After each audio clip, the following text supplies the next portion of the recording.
Hey, my name is Matt Storr and I repair saxophones for a living. And for the past 8 years, I've actually been doing it out of an Airstream that I turned into a workshop. So figure if you're thinking about doing something like this, I can tell you about what I've learned doing it for 8 years straight. And first off, it's been great, actually. It's been amazing and it was totally worth it. Now, prices have gone up a bit since then. A lot of the things I did would be a lot more expensive right now with reclaimed wood. Is really expensive. Airstreams are more expensive, but there's still kind of cheap ones. Like this is a 1981 and it's a 31 footer. It seems like the bigger, I'm trying to keep it in frame, but I have a hard time thinking backwards. It seems like the bigger you go, the cheaper they get because you need like a larger vehicle. And also I think anything over 18 feet, you can't take into a national park. I'm not certain about that, but there is some sort of like limitation, I believe, at some places. So a big one from like the mid 80s isn't as desirable as like a smaller one from the 60s, which can be like as much as a house. Now, I'll tell you a little about what I learned and hopefully you'll find it useful. All right, so first off, you'll notice I've got a chimney. I have wood stove heat in there and I really like that. This is also parked pretty close to my house because this is my workshop and I didn't want my commute to be super long. I mean, I guess 100 feet wouldn't be different than like 50 feet, but also like the power cords you're going to use for these are, you know, pretty expensive, right? So unless you're going to be running power somewhere, parking location is going to be a consideration. I got mine in pretty good shape and I would definitely recommend that. Externally, it was doing pretty well and there was a few leaks I knew about, but there wasn't anything major broken and the AC unit was new. Which was something I really didn't want to have to mess with. So it's going on 8 years and I finally have to replace the blower fan in it because it's starting to rattle. And I looked at it, it's got a crack in it. Also, you notice I installed a regular deadbolt, which is actually not too hard, would recommend it. The latch broke and those things can be really expensive. You'll also notice, so I just like, you know, covered it. I'm going to replace it eventually. You'll notice like it's dirty right now. I usually clean it in the spring. They actually have like a kind of matte finish clear coat over the aluminum. And the polishing thing that you see all the time, that is extremely labor intensive. So unless you either want to pay someone, I think it's usually around like $600 to $1,000 per foot of length of your Airstream to polish it, and you got to do it every few years because like aluminum oxidizes, right? So that shiny look, that's like, if you ever see that somewhere, that's a rich person or someone with a lot of time on their hands. So that's not something I care about or want to do. And the clear coat has held up. Eventually I might need to like put it down again. But yeah, wouldn't recommend one that needs the clear coat redone or one that is like, you'll sometimes see someone like polish the first third of it and they're like, forget that, I'm not doing that anymore, because it is a horrible job. Go ahead and look up costs of having someone do that for you. Also look up like the cost of even renting the tool to do it, right? It's just a very, very time consuming and labor intensive process. If you like that, hey, go for it. That does look pretty cool, but I wouldn't recommend that like as a starting point. You'll also notice my antenna up on top has a bend in it. There was a tree here that had a dead branch that fell down on it. These are pretty strong, right? You can actually get on top of an Airstream and walk on it. If you look at the, you know, where the rivets are going up the side, those members go all the way across the top. So if you step on those, you can walk on the top to do repairs. Something I've done like once or twice. I wouldn't recommend it all the time, but where you park it, make sure that you're not underneath a dead tree or any dead branches. I had a little bit of limited choice because I'm in such a heavily wooded area here. And the places I've had it before were less wooded, but it's been here for like 4 years. That one branch fell on it. Luckily it fell sideways, hit the antenna and didn't cause any leaks, didn't punch a hole in it. But if it had, that would have been an extremely expensive repair. Yeah, so let's take a look inside and I'll tell you what I did to turn it into a repair shop and what my experience has been. So here we are looking aft. There's my wood stove. There's the front door. Looking towards my workbench on the right, my storage on the left. We'll go to the back. There's my dent workstation that's actually bolted into the frame as well as screwed into the floor. And there we are looking forward. Now for this particular model, this spot used to be the bathroom. That's like the vent, right? That's why I've got a outlet high up like that. This back here was the bedroom. Some of them have a bathroom in the back. Apparently that can be problematic with all that weight hanging over the back. And I did have a leak back here, but I'll get to that in a minute. This would have been like here, like a closet. This was more storage, and then a like dining room table. The kitchen and like a fridge was right here underneath this vent. Because it would have been there's like down there was the intake, there was the outtake, the exhaust, and that was a propane electric fridge that was huge. And then there was oh yeah, dining room table was there, and then there was like a couch that turned into a bed with some more storage, and then this wall here was the kitchen, and this was actually the stove exhaust, which I turned into the exhaust for my wood stove. There was a propane heater here that I removed, and I've been very happy with my wood stove. I live in North Carolina where it doesn't get crazy cold. Like during the day, the coldest it ever is usually is like in the 20s. The worst actually is when it's like in the 30s and raining. This skin, right, this Airstreams are double skinned, so you can actually see the thickness when you look at a window. And the windows are not double paned on the old ones, so you lose a lot of energy that way. But there is insulation between those skins, but when it is raining and like in the 30s, it just seems like it sucks energy out, and you can actually feel like the walls are pretty cold. Right now though, I'm pretty warm in here, and it's probably, I don't know, 40 or something, and I've had the fire going for like an hour. And actually, if I like loaded it too much, I might need to open a window because I might otherwise get like blown out of here with the heat. Now, the first thing you're gonna do probably is just take everything out. I stripped everything out of here. You know, it was like 35-year-old like chipboard, and it was all moldy. Every single one of these things is gonna have leaks, right? They always have leaks, and they are riveted together with pop rivets.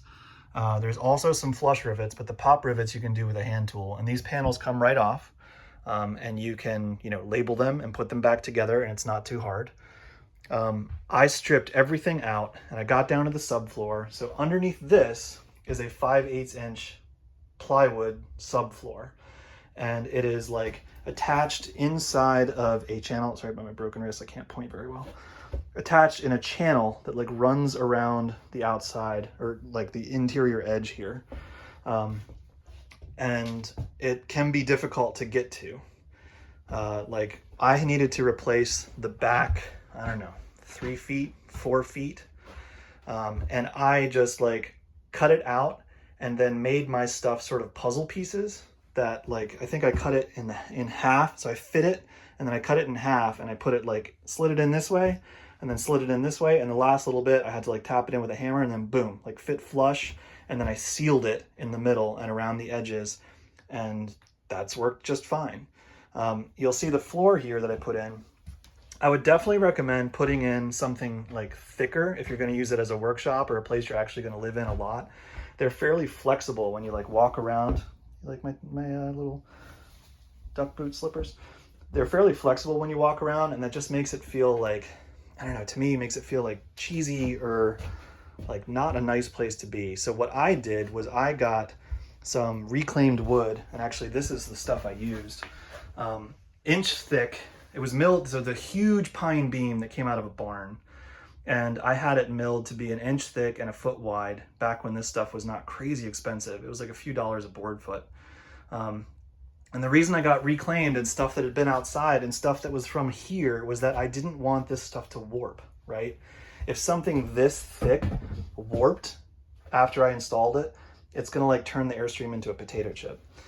So I got stuff that I felt like probably had already stabilized and wasn't going to give me any issues over time. And what I did to secure it to the subfloor, go to a place that's not quite so dirty, was just screwed it down, right? And I screwed it down like every like 2 feet or so. And I haven't had to tighten a single one of those screws. Nothing squeaks, nothing. And you might be able to see like, this is probably the biggest gap I've got. It's just like full of like junk, but I did put down some paper in between. And then I actually screwed down my carpet because I didn't want it to move. There's where the wheel well is, right? So you're gonna have wheel wells on either side. And you need to kind of keep that in mind for like what you're gonna do. I put my storage over top one, my bench over top another, and there's plenty of room there. This is a 31 footer, and that gives me about like 215, 220 square feet of interior space.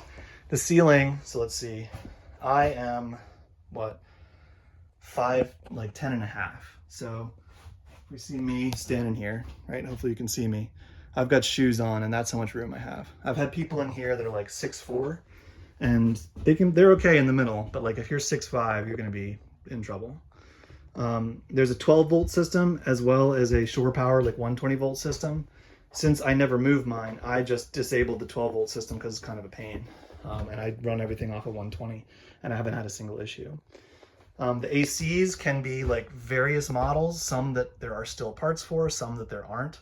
I would research that before you get into it. The one that I have is like halfway between. There are some parts, but not many.